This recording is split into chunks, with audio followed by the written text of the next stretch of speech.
Vamos lá, gente, continuando a nossa sabedoria da vida, do Arthur Schopenhauer, A Arte de Organizar a Vida, Ter Prazer e Sucesso, editora Golden Books, tradição da Jeanne Rangel. Estou falando sobre a fama, estou na página 133, veja aí a sequência da nossa leitura. Vamos lá, vamos continuar?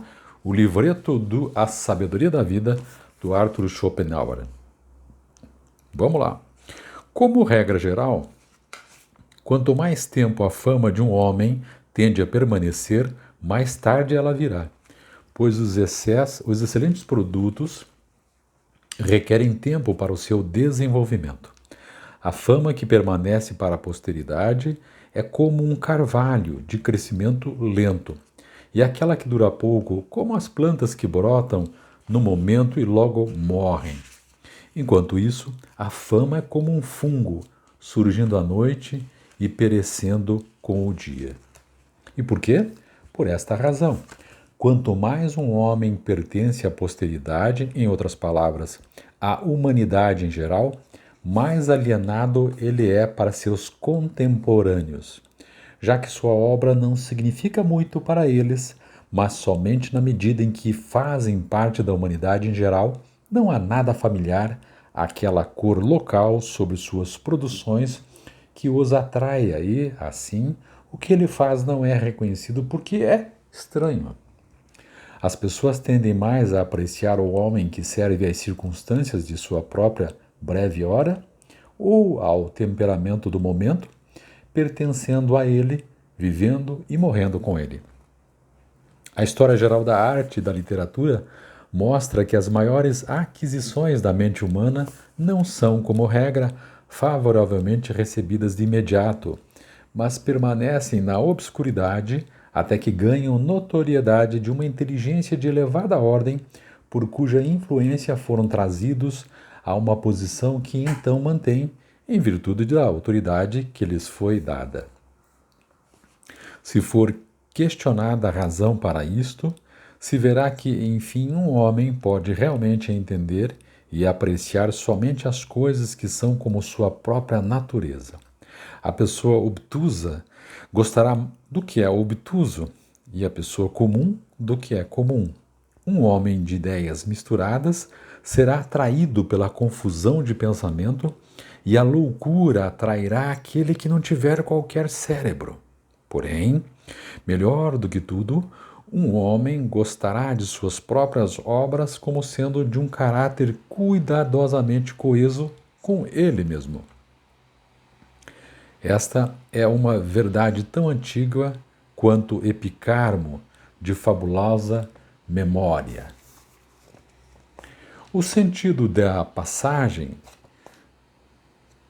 de Epicarmo, que o autor cita e que está aqui, mas está em alemão, esse sentido esse sentido dessa passagem, pois isso não se deve perder, é que não deveríamos nos surpreender por as pessoas gostarem de si mesmas e fantasiarem estar bem. Para um cachorro, a melhor coisa do mundo é um cachorro. Para um boi, um boi. Para um asno. E para um porco, um porco.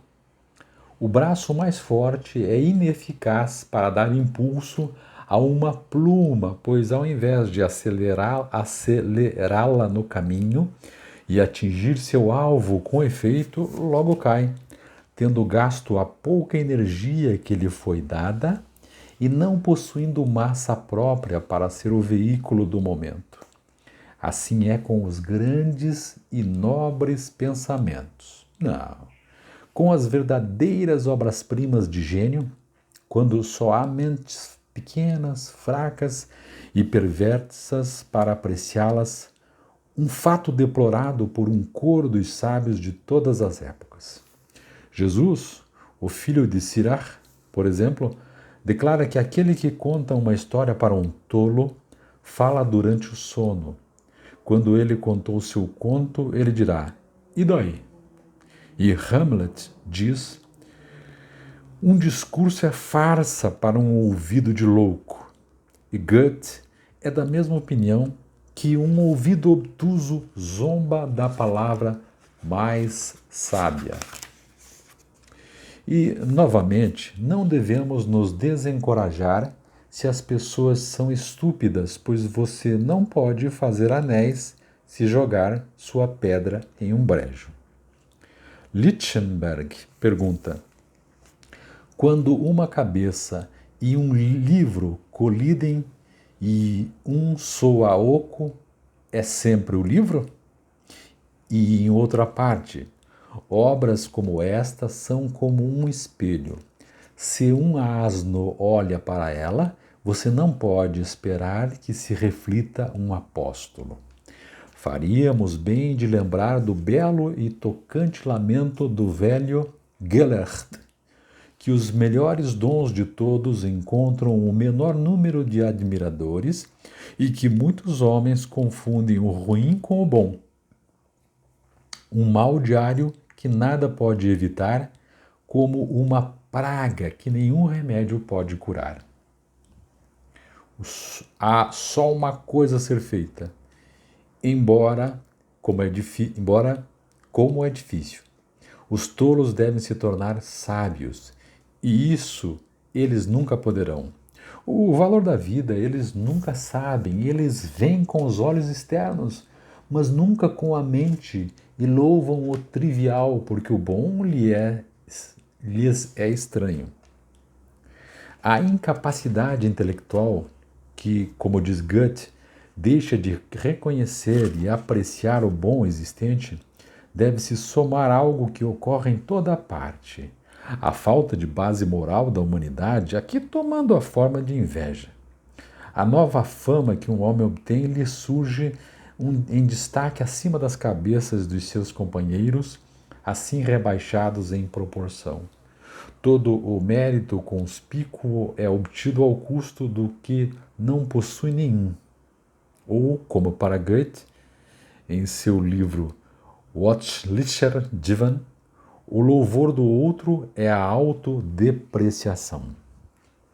Vemos então, como qualquer que seja a forma assumida pela excelência, a mediocridade, a parte comum à grande maioria, se associa a ela contra a excelência, em uma conspiração para resistir e, se possível, para suprimi-la.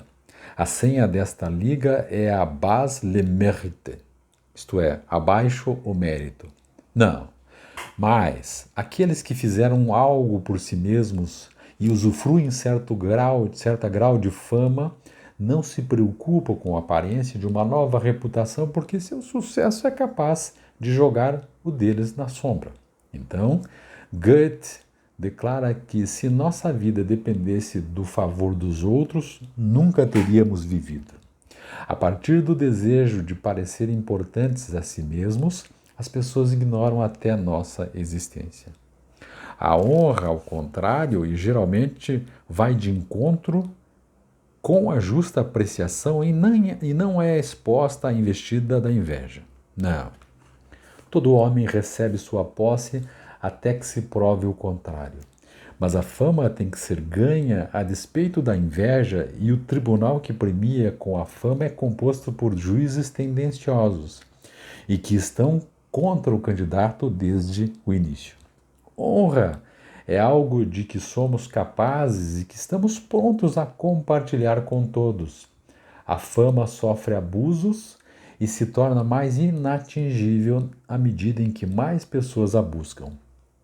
Mas a dificuldade de ganhar fama por determinada obra está na razão inversa ao número de pessoas que provavelmente a lerão. Então, é muito mais difícil se tornar famoso como autor de uma obra culta do que um escritor que aspira somente se divertir. Gente, isso aqui é muito interessante. A gente pode ver na internet, né? Os canais mais famosos do YouTube, por exemplo, são aqueles direcionados a, digamos, né, ao besteirol. Não estou dizendo que não seja legal, brincadeiras e tudo mais. Enquanto outros canais muito legais ficam à deriva. Exatamente aqui é o ponto. Beleza? Já volto com Quero Ver, já com o resto e talvez o final do livro. Abraço, até mais.